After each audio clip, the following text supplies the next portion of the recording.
Bayangkan kamu dipaksa menikah dengan seorang pria yang katanya punya 1000 musuh dan sejuta uang. Orang-orang menyebutnya jenderal, ketua ormas paling ditakuti se-Indonesia. Setiap hari, uang datang mengalir begitu saja ke rumahnya. Tapi benarkah aku bahagia? Atau ini awal dari petaka yang dibungkus kemewahan? Sebelum lanjut, jangan lupa absen dulu di kolom komen dari kota mana Anda menonton video ini. Dan pasti jangan lupa subscribe dulu. Saya doakan yang sudah klik subscribe rezekinya lancar. Amin. Namaku Laras. Umurku 22 tahun. Lulusan sarjana akuntansi yang belum sempat bekerja. Seharusnya hidupku biasa-biasa saja. Tapi semua berubah saat ibuku terlilit utang sebesar 300 juta rupiah pada rentenir yang katanya punya hubungan dengan orang besar. Awalnya, aku hanya disuruh ikut ibu ke sebuah rumah besar di pinggiran Jakarta, katanya mau minta maaf dan minta tenggat waktu. Tapi saat sampai di sana, aku justru ditarik masuk ke dalam ruangan oleh dua pria berbadan besar, pakai jaket hitam dengan emblem tengkorak dan tulisan, "Grip." Aku sempat memberontak. Tapi begitu pintu terbuka, kulihat seorang pria duduk di kursi empuk dengan latar belakang bendera ormas besar. Dia tidak tersenyum, tapi matanya tajam, penuh kuasa. Seolah dia tahu semua yang kupikirkan. Di sebelahnya, berdiri pria berjas putih, katanya pengacara. "Namamu Laras, kan?" Aku mengangguk dengan tubuh gemetar. "Kamu akan menikah denganku minggu depan." Dek. Dunia seolah berhenti. "Apa?" Ibuku hanya menangis di pojok ruangan. "Maafin ibu, nak. Kalau kamu mau, semua utang ibu lunas, kita juga dikasih rumah, mobil, dan uang bulanan ratusan juta." Aku menolak. Tapi pengacara itu menunjukkan selembar surat. Ternyata surat perjanjian. Jika aku menikah, semua utang lunas. Jika tidak, ibu akan dibawa ke kantor ormas dan diselesaikan dengan cara grip. Hatiku hancur. Air mataku jatuh. Apa salahku sampai aku harus menikah dengan orang yang bahkan baru kulihat hari ini? Tapi saat itu pria yang dipanggil jenderal itu hanya berkata pelan, "Aku bisa memberimu hidup yang tak pernah kamu bayangkan. Tapi jangan pernah coba melawan." Malam itu aku tak bisa tidur. Di rumah, koper-koper sudah dikirim. Baju, emas, perhiasan, dan bahkan surat undangan pernikahan yang sudah tercetak. Semua begitu cepat, begitu brutal. Namun ada yang lebih mengejutkan. Keesokan harinya, sebuah mobil mewah datang menjemputku. Di dalamnya, ada setumpuk uang tunai. Sopirnya berkata, "Ini cuma uang saku mingguan dari Pak Jenderal. Kamu nggak perlu kerja. Duduk aja di rumah, uang datang sendiri." Dan untuk pertama kalinya, aku merasakan nikmatnya uang yang terlalu banyak untuk dihitung, tapi hati ini justru makin gelisah. Apa yang sebenarnya terjadi? Dan siapa sebenarnya pria bergelar Jenderal Ormas Grip itu? Pernikahanku berlangsung megah. Di sebuah ballroom hotel bintang 5, penuh tamu berpakaian serba hitam dengan emblem Grip di dada mereka. Musik dangdut dan security berotot membuat suasana lebih seperti deklarasi kekuasaan, bukan pernikahan. Aku duduk diam di pelaminan. Di sampingku, pria itu, yang kini kupanggil suami, duduk dengan wajah tanpa ekspresi, sesekali menjabat tangan tamu yang datang sambil memanggilnya, ketua, jenderal, bahkan, panglima. Usianya mungkin 40-an, tubuh kekar, berotot, dan penuh tato yang mengintip dari balik jasnya. Namanya tak pernah benar-benar disebut. Semua orang memanggilnya dengan gelar, bukan nama. Saat malam datang, aku dibawa ke penthouse hotel. Sunyi. Aku menunggu dengan perasaan campur aduk. Tapi saat dia masuk kamar, bukan desahan cinta yang kudapat, melainkan sebuah koper yang diletakkan di atas tempat tidur. "Kamu nggak perlu ngapa-ngapain malam ini. Aku bukan monster," katanya sambil membuka koper itu. Aku menatap isinya, tumpukan uang 100 ribuan yang tebalnya membuatku menganga. Di sebelahnya, satu tas Hermes berwarna merah menyala, yang kutahu nilainya bisa setara mobil baru. "Ini buat kamu. Uang jajan pengantin baru, Katanya santai. Aku menatapnya heran. Kenapa kamu nikahin aku kalau cuma mau kasih uang? Dia menatapku balik. Karena kamu cantik. Karena aku bisa. Dan karena kamu akan bikin hidupku lebih tenang. Tenang? Maksudnya apa? Aku tak berani bertanya lebih jauh. Ia kemudian duduk di kursi dan menyalakan rokok. Sambil menghembuskan asap ke langit-langit, ia berkata pelan, "Mulai besok, kamu akan tinggal di rumahku. Di sana, kamu akan lihat hal-hal yang gak semua orang kuat lihat." Aku menelan ludah. Apa maksudnya itu? Apa yang akan kulihat? Dan, apakah aku benar-benar aman? Keesokan paginya, aku dibawa ke rumah utamanya di kawasan elit Cibubur. Rumah itu lebih mirip markas. Ada penjaga bersenjata, kamera di setiap sudut, dan parkiran penuh mobil mahal berplat ormas. Saat turun dari mobil, beberapa pria langsung memberi salam. "Selamat pagi, Bu Ketua." "Bu Ketua," aku menoleh ke sekeliling. Bahkan ibu-ibu di taman langsung membungkuk sopan. Di ruang tamu, sudah ada orang-orang datang menyerahkan amplop. Uang. Ada yang bawa koper. Ada yang hanya datang, mencium tangannya, lalu pergi. Aku hanya menonton dari lantai atas, terpaku melihat betapa mudahnya uang berpindah tangan di rumah ini. "Ini baru permukaan," kata seorang pembantu rumah tangga padaku. "Belum malamnya, Bu." Aku bergetar. Malam? Apa yang terjadi saat malam tiba? Dan malam itu benar-benar datang. Di balik kemewahan dan tawa orang-orang, aku melihat sesuatu yang mulai membuatku gelisah.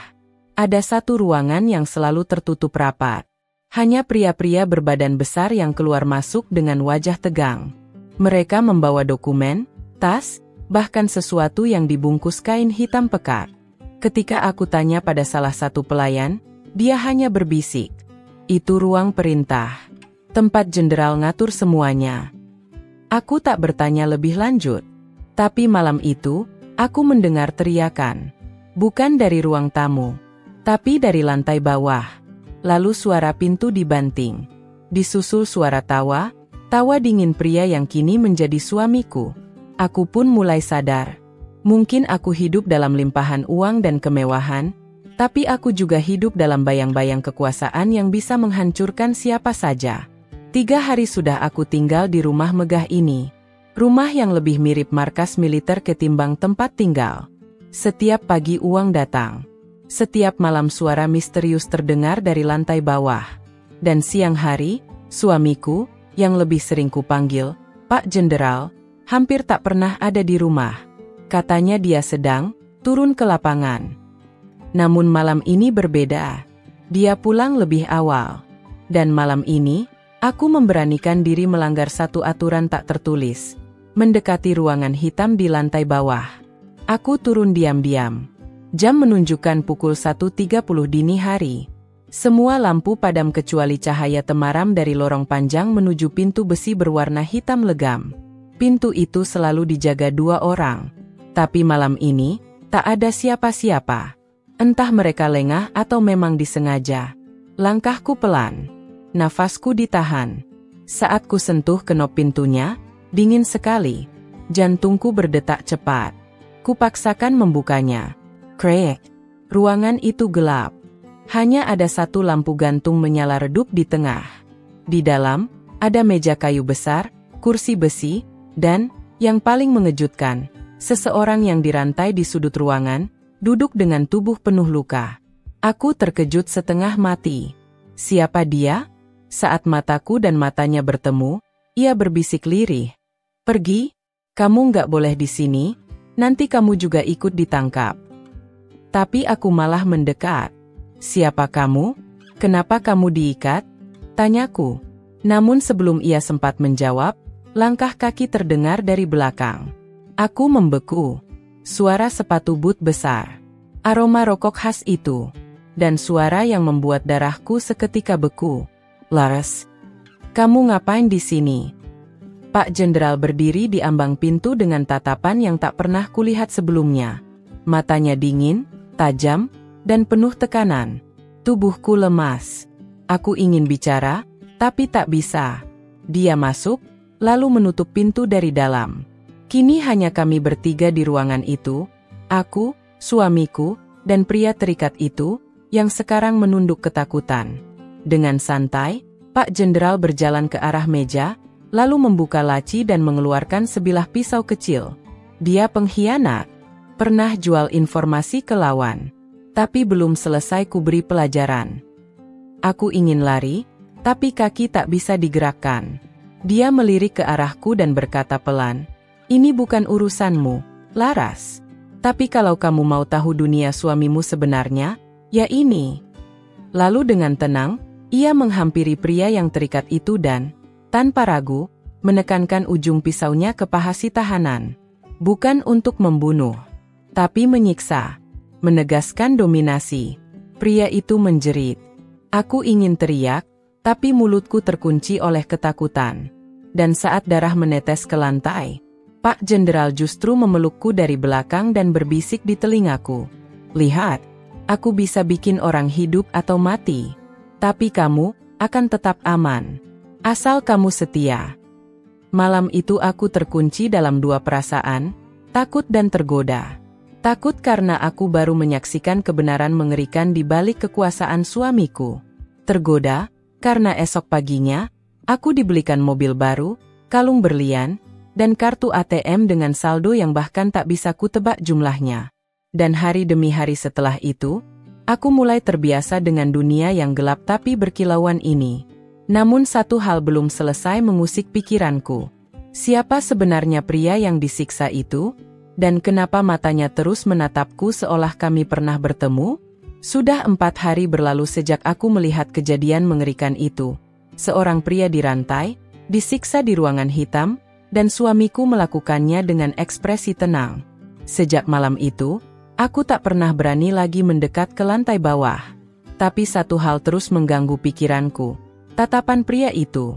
Tatapan yang seperti mengingatkan sesuatu dalam diriku, sesuatu yang terkubur jauh di masa lalu. Hari itu, Pak Jenderal pergi ke luar kota. Katanya, ada urusan organisasi di Jawa Tengah. 2 hari saja. Aku mengangguk, pura-pura tenang, padahal hatiku seperti sedang dihantam badai. Kesempatan. 2 hari tanpa dia. 2 hari untuk mencari tahu siapa sebenarnya pria yang dirantai itu. Namun sebelum aku sempat menyusun rencana, malam itu, saat aku hendak tidur, aku menemukan sesuatu yang tak terduga diselipkan di bawah bantal. Sebuah kertas lusuh, dilipat 4. Tanpa nama, tanpa cap. Tapi tulisan tangan di sana mengguncang jiwaku. "Laras, kamu ingat aku? Aku Dio. Kita pernah bersama di panti asuhan yang sama. Tolong aku dipenjara karena tahu rahasia suamimu. Tapi aku nggak bersalah. Aku cuma salah tempat, salah waktu. Kalau kamu bisa bantu aku keluar, aku akan tunjukkan semuanya, termasuk kebenaran tentang kematian ayahmu." Tanganku bergetar. Dio? Panti asuhan? Ayahku? Dunia seolah berhenti. Aku mulai mengingat sepenggal masa kecilku yang nyaris terlupakan. Saat aku masih berusia 7 tahun, ayahku meninggal secara misterius. Kata ibuku, ayah tewas dalam kecelakaan tunggal, tapi tak pernah dijelaskan lebih jauh. Setelah itu kami hidup miskin, pindah-pindah, dan sempat tinggal di sebuah panti asuhan kecil di daerah Depok. Dan Dio, ya, sekarang aku ingat. Anak laki-laki kurus dengan luka di pelipisnya. Dia yang dulu suka berbagi makanan kecil denganku. Yang selalu berkata, "Kalau besar nanti, kita harus keluar dari tempat ini bareng-bareng ya, Ras." Tapi kenapa dia ada di sini? Dan kenapa dia tahu soal kematian ayahku? Aku menggenggam kertas itu erat-erat. Harus ada cara untuk membuktikan ini semua. Malam itu aku tak bisa tidur. Suara-suara dalam kepalaku terus memanggil. "Selamatkan Dio. Cari tahu rahasia suamimu. Cari tahu kebenaran yang selama ini dikubur." Namun pagi harinya, aku sadar betapa sulitnya gerakanku. Rumah ini penuh kamera. Setiap ruangan dijaga. Dan setiap ucapan bisa jadi sedang disadap.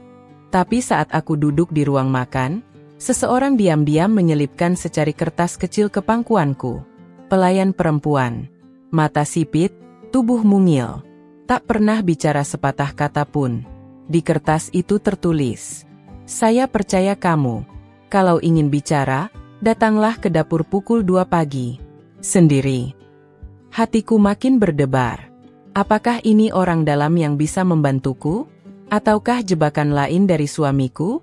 Tapi satu hal yang pasti, semua ini sudah lebih dari sekadar uang dan kemewahan. Kini, nyawaku, masa laluku, bahkan kematian ayahku, mulai terlibat. Aku tidak bisa pura-pura bahagia lagi. Karena ternyata, di balik tumpukan uang dan kalung berlian, ada darah dan rahasia kelam yang bisa membunuh siapa saja. Pukul 1.55 dini hari. Aku berdiri di depan dapur utama, bersembunyi di balik dinding. Rumah sunyi. Kamera tidak menjangkau area ini, dan suara langkah penjaga makin menjauh. Degup jantungku begitu keras seolah bisa terdengar sampai ke lorong belakang. 5 menit kemudian, pelayan itu muncul. Wajahnya pucat. Matanya tajam menatap ke sekeliling. Lalu dengan suara nyaris berbisik, ia berkata, "Masuk.